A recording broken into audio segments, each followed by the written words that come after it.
Okay, divas, there are 5 things you're doing every single morning that could be damaging to your skin. The worst part is you think you're doing everything perfectly, but some of those rules are from marketing and they're tearing down your skin. Stay with me because even habit number 1 that you're doing starts every time when the skin hits 50 and it tears the skin. Some of these I did for years, not really understanding what I was doing to my skin. And I was 37 when I went through early menopause having a hysterectomy.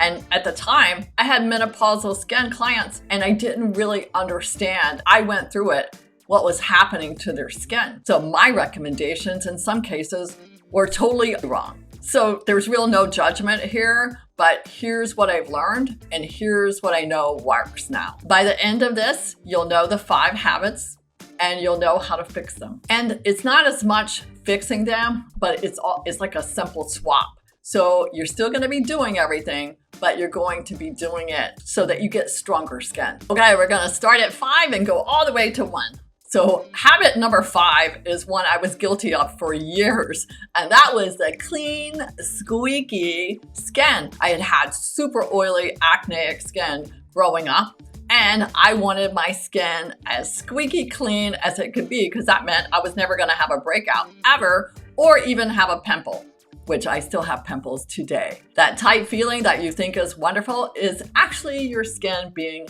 absolutely stripped. Hot water, foamy cleansers, gel cleansers, the ones that you think, oh, this is great, I'm just gonna suds it away.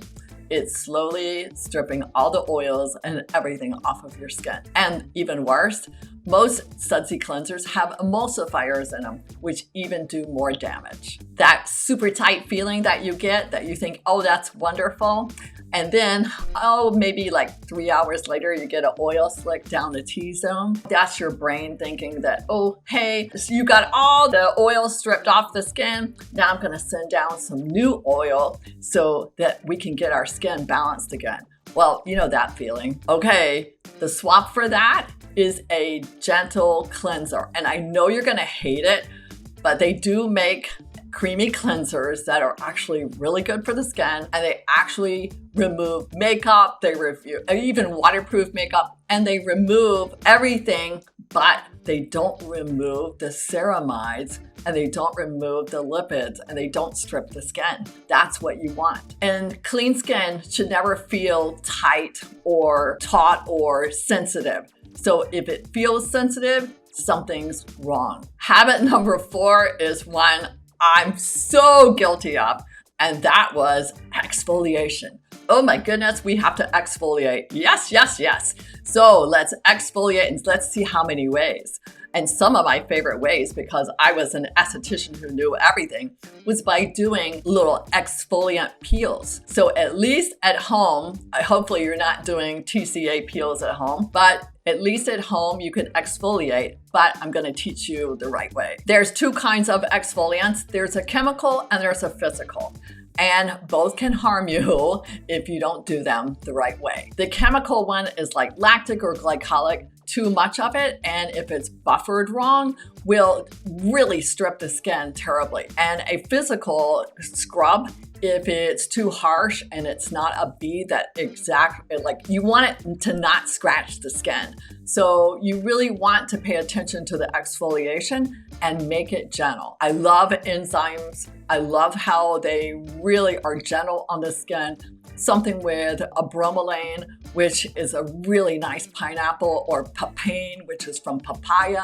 Those are awesome for helping to exfoliate. Over-exfoliation leads to a damaged skin barrier, just plain and simple.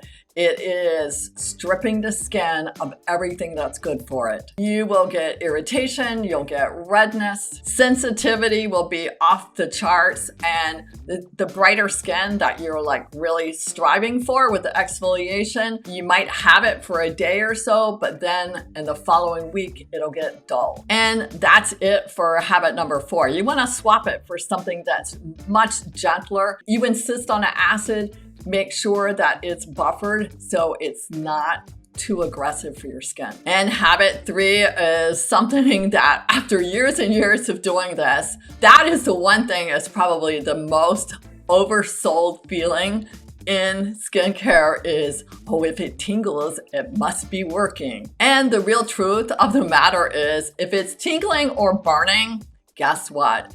That's just kind of the fact that it's irritating the skin. Now, a little bit is okay, but a lot is not okay. For those of you who are doing Amazon and TikTok peels, it's not supposed to take your face off. It is supposed to gently exfoliate. That's habit number 3. And number 2 hides inside what you think is a perfect little skincare routine. A perfect skincare routine includes a serum. What I'm hearing and seeing is that people are doing 3 and 4 serums at a time. And it might start with retinol, and then it might add a vitamin C on top of it. And then it might be another serum on top of that. And the more the merrier. Let's just keep on adding them on. And what this does is it attacks the barrier, and some things are just not made to mix. I talk to my biochemist all the time, and she's like, no, that cannot go with that because it's not meant to do that. From a physiology, like part of the skin and knowing what on the skin works, some ingredients are just not made to work together.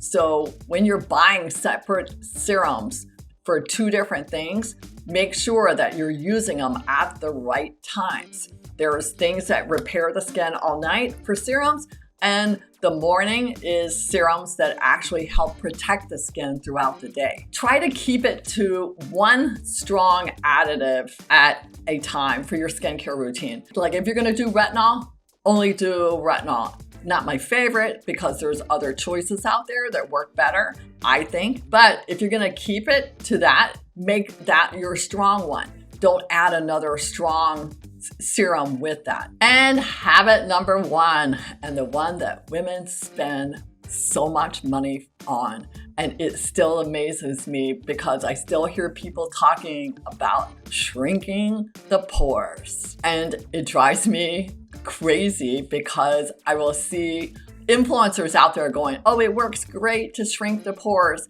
And here, this is physically impossible because pores are not doors.